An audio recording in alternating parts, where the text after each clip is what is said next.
In front of me is Samsung Galaxy Tab Active 5 Pro, and today I would like to show you how you can change display refresh rate.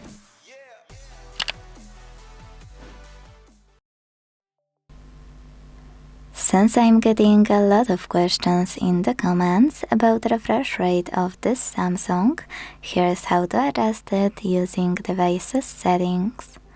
All you need to do is open settings and scroll to click on display section available here.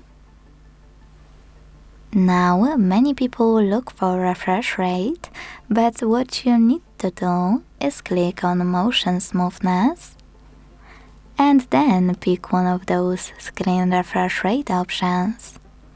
Click on the best one for you and make sure to tap on apply if you wanna save your changes.